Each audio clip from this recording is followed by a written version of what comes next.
It's really a pleasure to be here. And this is a weird talk for a weird setting, so I hope it provokes discussions. Feel free to interrupt at any point.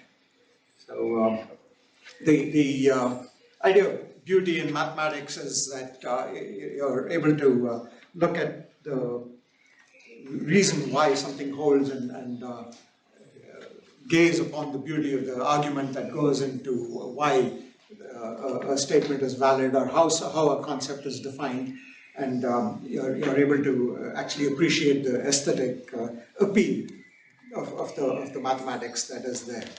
Now, here for this presentation, I really want to reflect on why we're doing what we're doing.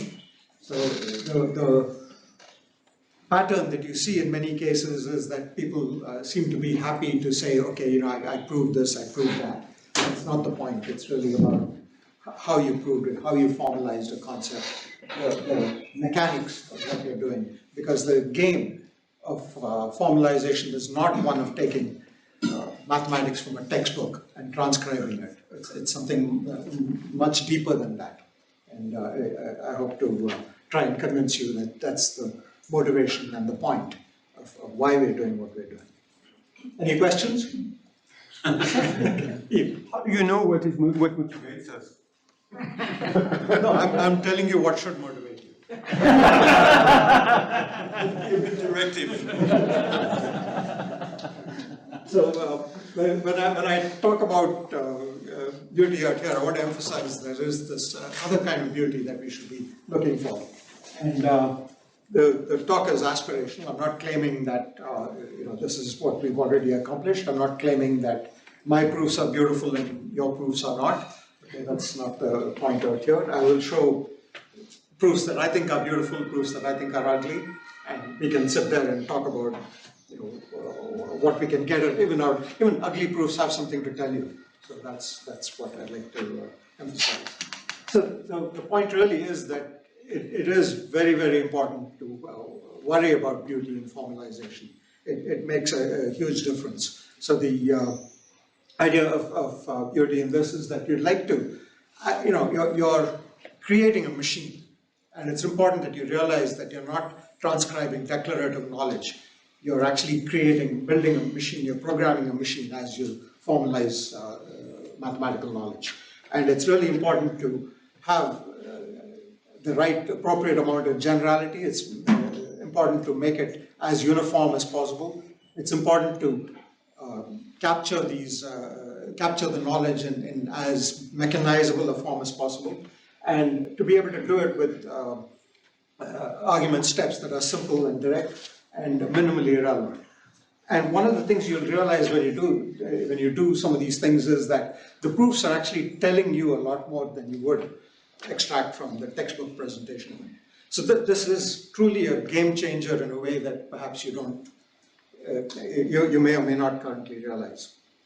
So formalization is really the process of explaining mathematics to a machine so that it doesn't really escape human comprehension. So you've got to preserve human comprehension while you're formalizing things to a machine. And one of the points I'll make later on is that in doing this, you're not, the machine is actually pushing back at you. It's talking back at you. It's actually telling you that won't work, this won't work. Here's the reason why this approach for your proof of formalization isn't going to get you anywhere. And the whole mechanics of doing this is to get to those mistakes, to find errors and infelicities in your formalization as efficiently as you can. And if you ignore beauty in formalizations, you're making things exponentially or super exponentially harder on yourself. And you're building up technical debt. That is, you're creating problems for many, many hundreds of people downstream as well. Okay, so this quote, it's actually inspired by, I think in 2014 or something, I was reviewing these in-real projects. I think you were there, but Eve was there, yeah. Asya at breakfast says, I woke up sad this morning because yesterday I did a proof that I didn't understand. Well, here's the response to that. In mathematics, you don't understand things, you just get used to them. So, people do believe that mathematics is inherently beautiful. That's not always the case. The bulk of mathematics is not. It could be made beautiful if you take the trouble, but people cherry pick these examples and say this is amazing. Erdős talked about proofs from the book. These are the proofs that God wrote, and humans are trying to discover. And so, if you look, there's a book called Proofs from the Book. And so, if you see the proofs in there, they may or may not be beautiful. They are interesting. They are weird, but the main admission out there is we have no definition or characterization of what constitutes a proof from the book. So it's kind of like pornography, you know it when you see it. As Justice Potter Stewart said. For many people, they also define what is not a beautiful proof. Just using a trick that brings no insight instead of building a beautiful theory that explains it. Exactly, yeah. Well said. So the problem with many of these beautiful proofs is that they don't actually survive formalization. So the kind of appeal to your senses, the appeal to your spatio-temporal intuitions is very, very deceptive. So most of these, what I call beautiful proofs in mathematics are glib. They're not, they fall apart when you formalize. As a kind of poster child for this, I'll pick on a proof of Dijkstra. Dijkstra is famous for his beautiful proofs. He really spent a lot of effort coming up with this. And his proof of the pigeonhole principle goes as follows. So the pigeonhole principle is that you can't stuff n+1 pigeons into n holes without one hole getting at least 2 pigeons. Right? So Dijkstra's proof is that, well, if you have n+1 pigeons and you have to stuff them into n holes, what is the average number of pigeons per hole? N plus 1 over n. Yeah, which is? Greater than 1. Greater than 1. Turns out the maximum has to be greater than the average. Right? And the maximum is a whole number. So the maximum number of pigeons in any hole is? At least 2. At least 2. Now, amazing, right? It's, why didn't mathematicians come up with this? But it turns out... You need real numbers. You need the real numbers, you need cardinalities. So it actually falls apart when you formalize it. And I can go through some other proofs like this where it really doesn't hold up. Whereas you look at a formal proof and you think that's boring. It doesn't really have anything kind of rabbits that are being pulled out in it. But those are the ones that are actually beautiful from the point of view of formalization. So the proofs that actually have a structural beauty and a uniformity, that you can see, okay, I can see exactly how the pieces fit, I can make an argument that's repeatable, I can generalize the pattern into something that's usable in other proofs. And in particular, it takes this advantage of the synergy between language and automation that informal proofs don't really care about, because they're not precise in this sense. You can actually use any kind of language trick and you're not worried about automation in these proofs. So we really need to think in terms of going beyond QED, and I'll have more to say on this in a bit. So what about visual proofs? They have this appeal as well. So you can see that some of the first n numbers, if you look at the red dots out there, you can see that the area of this rectangle is n+1 times n, and so half those are the sum of the first n natural numbers, and you get this nice looking visual proof out of it. And the problem, the thing about this is those visual proofs are actually formalizable. The visual intuitions, if they are actually precise, are formalizable. It's the algebraic reasoning that isn't visualizable. So there's kind of an asymmetry out there. And so the thing that we should be looking for is this kind of algebraic facility with what you formalized as well. Here's another one that I kind of like. I think it's kind of a faked up example just to illustrate the proof of this, but you can see that you start with a quarter out here of the big square, and each time you quarter it. Right? You keep quartering it, and you can see that exactly a third of the squares are black. Okay, so this is, I mean, you can see lots of visual proofs like this, with proofs without words. website if you go there. So my engagement in this actually goes back a long ways. I mentioned in the introduction that I started out wanting to work in AI, and then there was a 1 week part of my AI course. By the way, this was an amazing class taught by Elaine Rich, and she wrote a book that was essentially what she inflicted on us. And the theorem proving part really seemed interesting. The following semester, I took Woody Bledsoe's theorem proving class. It only happened once. If you weren't there, you missed out on one of the greatest classes in theorem proving ever. And the following semester, my third semester in graduate school, Bob Boyer and Jay Moore arrived from SRI, and they had this celebrated theorem prover that they had developed at SRI, the Boyer-Moore theorem prover, and they were casting around for students and projects. And they were the ones who suggested that it might be worth looking at the incompleteness theorem as a formalization. And at that point, the proofs that people had done were roughly half a page. For example, they had done the fundamental theorem of arithmetic, and they had done a few others. They'd actually built a lot of amazing automation for verifying Fortran programs and many other things. But no one had actually done a substantial development. Larry Paulson's unification was one of the impressive examples at that point. This was, I think, with Cambridge LCF, which I can tell you stories about all this. I can tell you, if we get into stories, we'll be going on for a long time.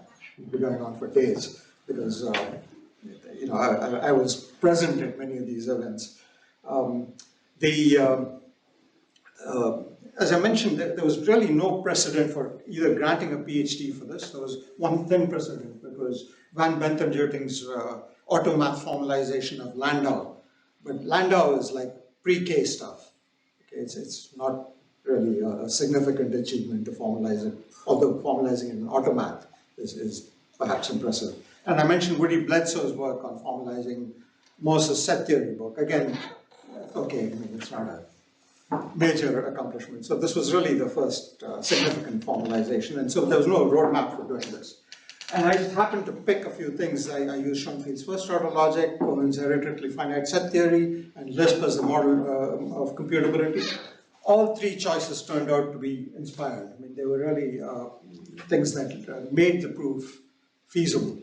Without this, it would have been really difficult. So was this formalization beautiful? Okay, it would have been a failure otherwise. Okay, so there's a book. If you want to go read the book, you can see how the formalization proceeds, and you can judge for yourself whether it was well done or not. By the way, you should read the book, because there are lots of hidden highlights in the book, including the verification of a SAT solver with unsatisfiability proof objects. There's stuff in there that people have been rediscovering over and over and over. Okay, and it's a little book. Okay, so. By the way, a lot of the proofs in there are significant improvements over their successors, including this Church-Rossen theorem, which. So in 1984, I was visiting Mike Gordon and Larry Paulson in Cambridge, and I could not bring my. You couldn't carry a computer with you in those days, so I had to work on something else. And I started working on the Church-Rossen theorem because Boyer had gotten into an argument with Alan Perlis at the 1983 Lisp Functional Programming Conference, and the moderator of that argument had suggested that he would be convinced about the feasibility of formalization. Someone took a look at the Church-Rossen theorem. And because I had nothing else to do and no one else seemed to be interested in this problem, I tried it, and I kept failing. Over and over I kept failing, and I would go complain to Boyer about it, and he would tell me, why don't you try the De Bruyne representation? And I'd tell him, no, it's a serious mathematical difficulty that you can't just kind of wish away by changing representations. You're being kind of naive about it. The third time I actually asked him, what is this De Bruyne representation? And he tells me this, and my jaw drops to the floor. And I'm looking at him and saying, why didn't you tell me this in the first place? Do you remember the title of De Bruyne's paper? Paper, indeed. I'll mention that too. So I just took what he told me, and in a single night, I proved this thing called the diamond property of walks. Okay, I started at about 9 p.m. and I finished it at about 5 a.m. And in between, there was a friend who needed some hand-holding, so I had to go cook him a meal in the middle. And so this, again, it's the beauty of this De Bruyne representation that really made this possible. Again, look at the book, you'll see that these are amazingly beautiful proofs. And they're actually more beautiful than De Bruyne's own proofs, by the way. I sent off the preprint to De Bruyne, and he sends back his preprint of his paper saying, please read at least the title, because it has with an application to the Church-Russell theorem in it. Okay, so I won't group at that point. It wasn't just my work. There were many other successes, hardware verification, many other theorems, quadratic, reciprocity, all of these things. So this led Boyer to proclaim that large-scale formalization is definitely within reach. Okay, there's this idea that DeMille, Lipton, and Perlis had that if the mathematical process were one of strict logical progression, then we would still be counting on our fingers. Okay, so whether you know that's the case or not, we are definitely not counting on our fingers. But the real point is to squeeze out this intrinsic and extrinsic value in the formalization. The intrinsic value comes from your personal experience sitting there in front and engaging in this dialogue, looking at the kind of mathematical discourse, debugging your neurons. Okay, so this is something that's really crucial. And this is a creative thing. That is, there's a lot of creativity that's sparked. Many of the great formalizations, like the ones that George has done with the four-color theorem, odd-order theorem, they really are full of rich, novel, original mathematical content. Okay, so these are really beautiful and spectacular illustrations of the value of formalization. And the extrinsic value is that you get reusable libraries, you get verified artifacts that other people can use, and you've actually contributed to the technology itself. So the key thing is that you want to be able to exploit the synergy between language and automation while in order to create these beautiful formalizations that other people can leverage. So I went to SRI, they had this system called EHTM, which had kind of a weird combination of higher order logic and SMT solving. If you look at systems like Daphne and F-star, they're like, they remind me of EHTM. It was kind of unusable. Everything, if you did the work to make everything line up exactly right, the theorem proving was amazing, but you're making mistakes all the time. And 95% of my time, I'm really error prone. I'm kind of, when you see me in front of these things, you see that I'm kind of a bumbling idiot. I get everything wrong. I make a lot of mistakes, and 95% of my time is actually spent fixing these mistakes. And I want something that gets me into those mistakes as quickly as possible. And that's, again, where language and automation play a role. What Eve said about constraining the automation, that point is well taken. But there are points where you want to say, this stuff is trivial, just get me to where I'm wrong, okay, as quickly as possible. And a lot of these systems, they just took like textbook logics and formalized them. That's really not helpful. You really need to think in terms of the dynamics in order to get to this mistake detection, error detection as quickly as possible. So this led me to this computational Sapir-Whorf hypothesis. The Sapir-Whorf hypothesis says language influences thought. It's kind of not, in its strongest form, not tenable, but there are weak versions of it that do make sense. But for formal language, it's definitely true that formal language influences formal thought. See, for example, how we're inventing quicksort because Algol 60 had recursion in it. And so this led to the kind of creation of PBS as this way of exploiting the synergy between language and automation. And here is kind of the money paragraph from our 1992 paper that presents the motivation behind some of the design choices in PBS. So I'll kind of read the whole thing out because this is really something that I often look back at my younger self, and my younger self tells me all kinds of interesting things that my older self has forgotten. So our experience with mechanical verification of complex designs and algorithms has led us to conclude that just as with software, there is a life cycle to a mechanically checked proof. In the initial exploratory phase of proof development, we're mainly interested in debugging the specification and putative theorems, and in testing and revising the key high-level ideas of the proof. An important requirement in this phase is early and useful feedback on the purported theorems and fact false. Once the basic intuitions have been acquired and the formalization is stable, the proof checking enters a development phase where we take care of the details and construct the proof in larger steps.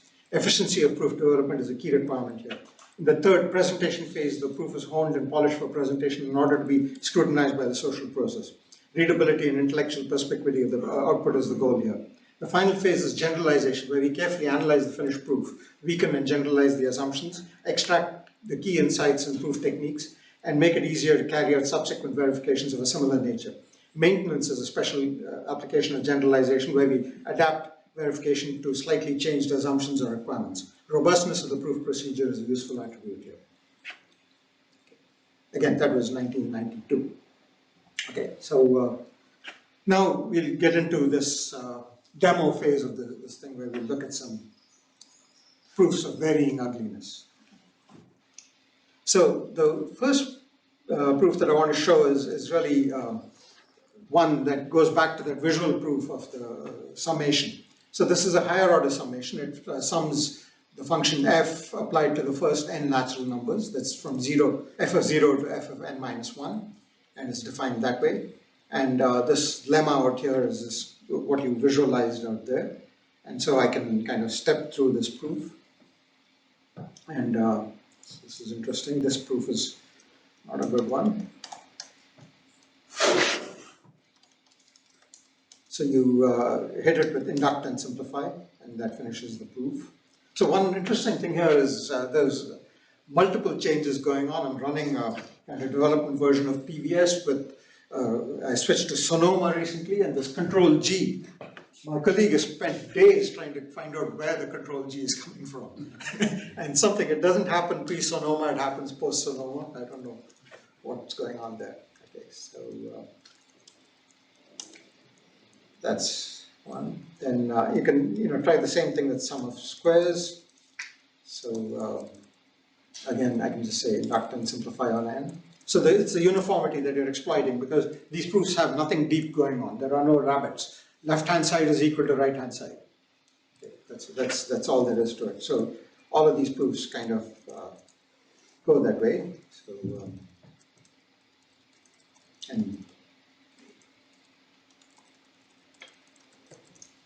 okay, so the uniformity is now captured in induct and simplify. So the next example is one that is kind of the first proof that computer scientists are exposed to. And this is what's called the subset construction. So this is one where you show that any NFA can be determinized by taking building a deterministic finite automaton whose states are the subsets of the NFA states. I don't know if this makes sense to the non-computer scientists in the audience. If it doesn't, you can let me know. Briefly remind me what NFA stands for? So it's a non-deterministic finite automaton. I'll explain what it is. So the non-deterministic finite automaton is defined as a theory here with an alphabet type sigma, with a state type state, with a special start state, and it has a non-deterministic transition function which takes a symbol and a state and returns a set of states. And there's a set of special states, the final states, and an input string of symbols from sigma is accepted if the non-deterministic automaton can find a way to transition to a final state. So that's the idea.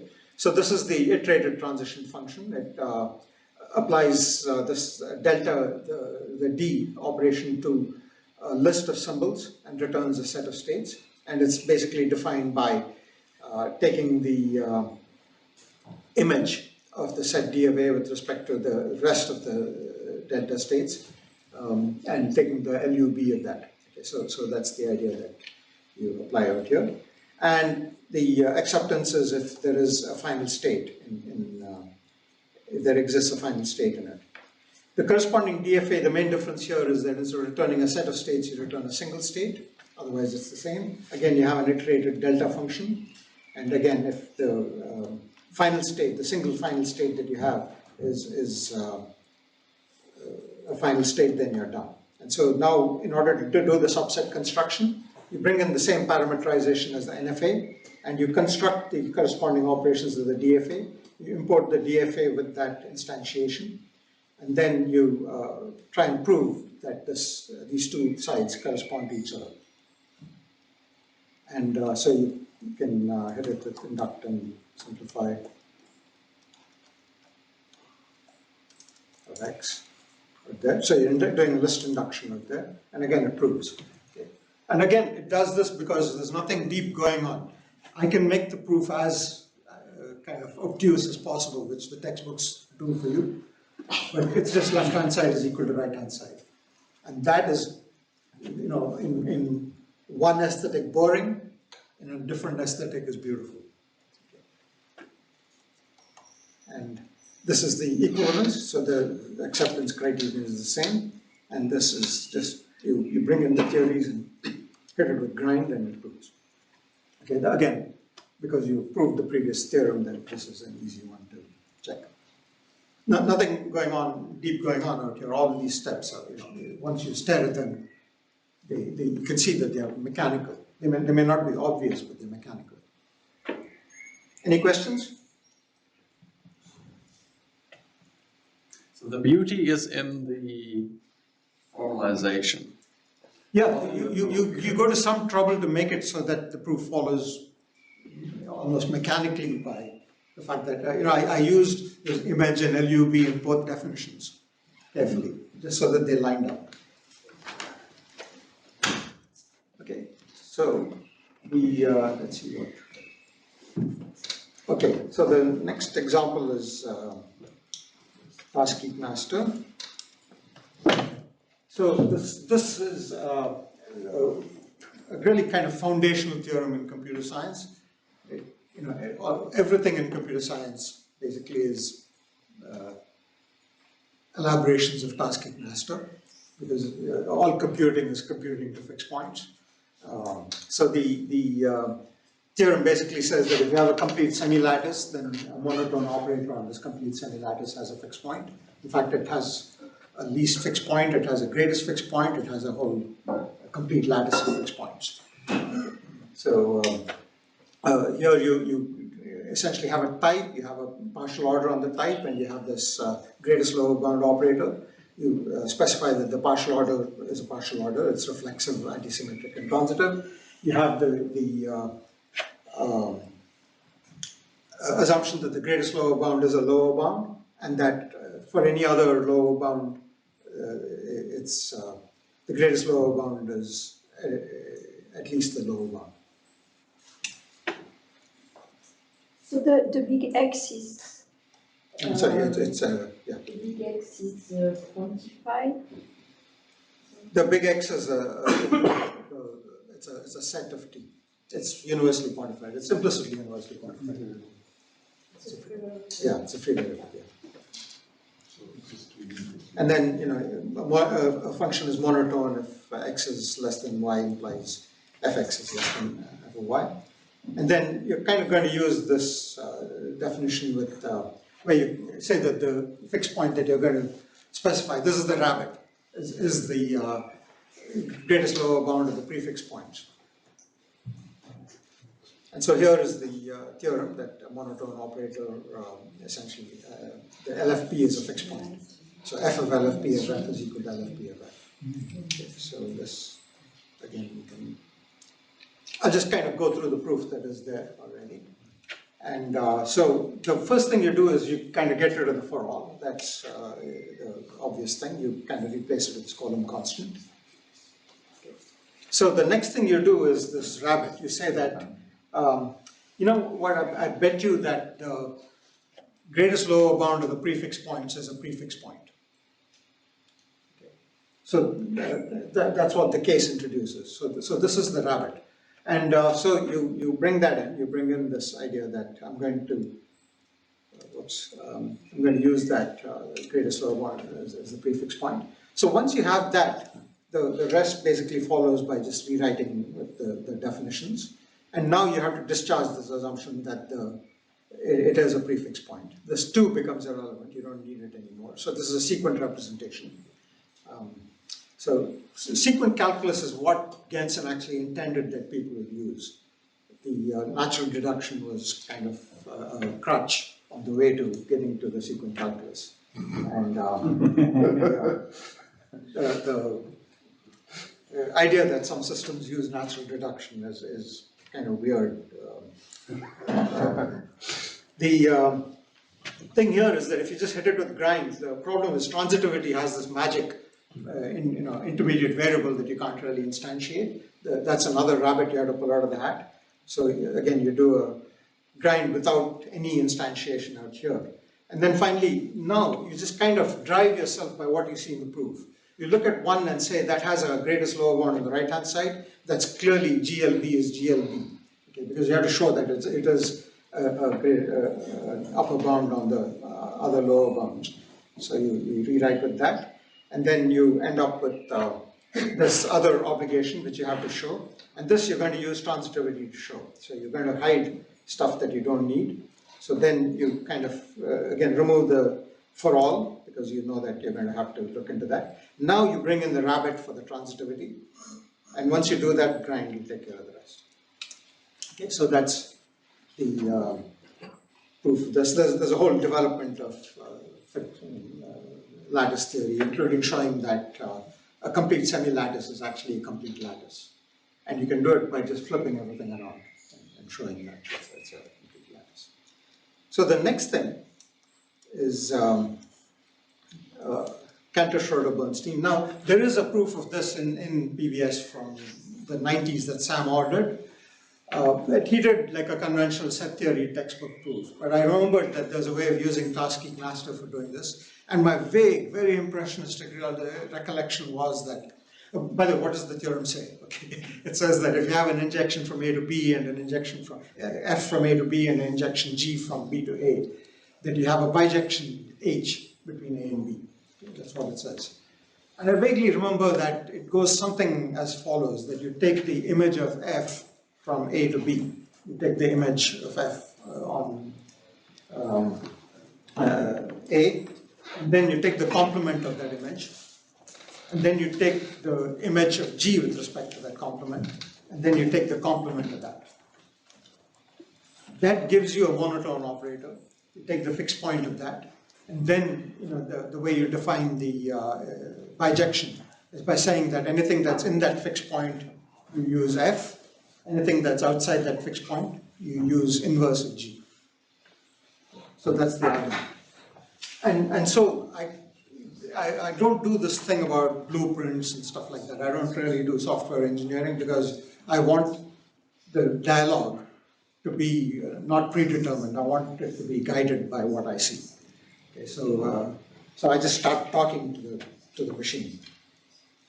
And so there's nothing else. It's just kind of, let's see what happens if you just try and prove this directly. And this is the ugly proof. This is my stream of consciousness proof that is going on right there. And so you look at it and you say, okay, there's a for all. I hit that. Then, the next step here is that I just bring in, I just slap down Tarski-Knaster so that I can see what it looks like. So that's the formula -1. Then I say, okay, I'm going to instantiate it with this thing that takes the complement of the image of F and then takes the complement of the image of G with respect to that. I'm going to slap down that operator. So again, this is, if you were planning it and doing it the 15th time, this would be much nicer looking. But now you have this kind of ugly looking thing where you've instantiated Tarski-Knaster, and then you simplify it so that you're now looking at the individual goal out here.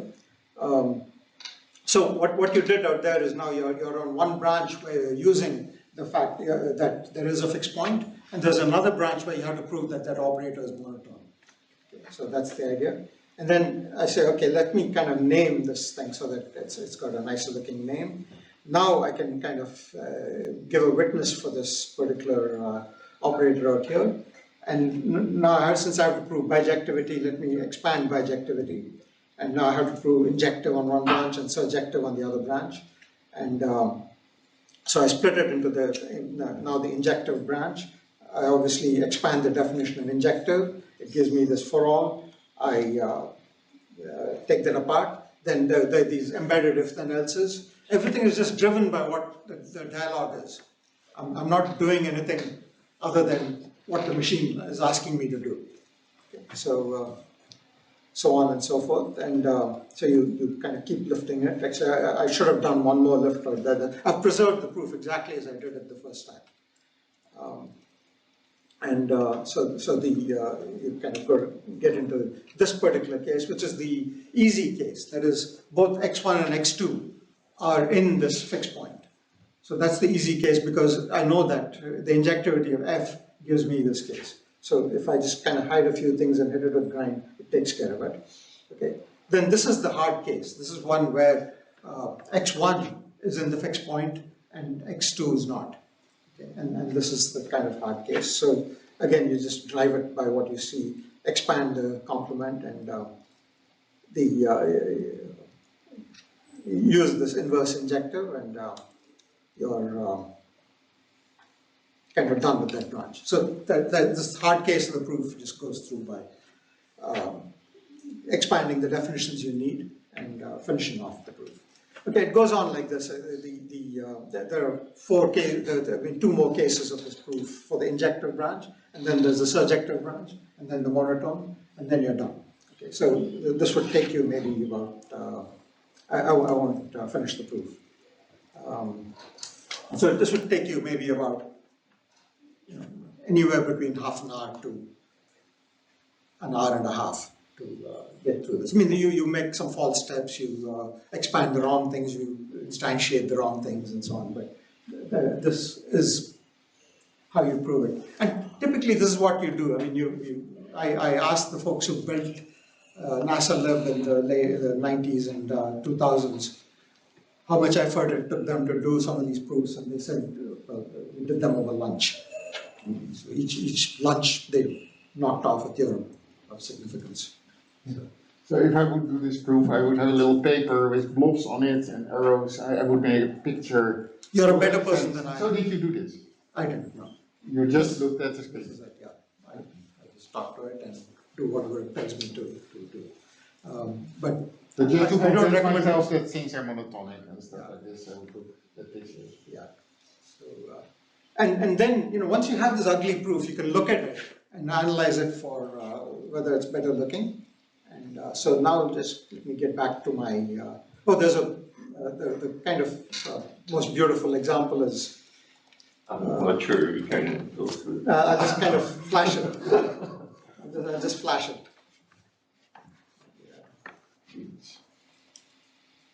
So this is one where Rustam Lehner challenged me on a problem that I had set in a verification competition of n queens. And when you look at this, I mean, the language really shines in this example because people use option type. No one actually sits and reflects on why you return bottom. Whereas in n queens, you have to say that I returned bottom because there was no solution.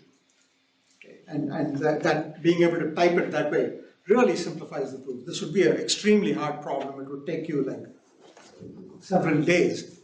But the language makes it so that you can do this. I did this in 45 minutes. And because everything just locks together nicely. So with that, let me just give you my conclusions. So it's this kind of structural beauty that I want to emphasize. And partly what you want to do is kind of make sure that the language helps you formalize things precisely and in a way that's automation friendly, and in particular in a way that leads you to the errors as quickly as possible. And you find that happening. There are periods where every 5 minutes, including this morning actually, I'm finding $10,000 worth of mistakes. That is, I would pay somebody $10,000 to have told me this was a mistake. So indeed, in the end, you know, the point of beauty is that it's really easier to get used to it. Okay, thank you, Dr.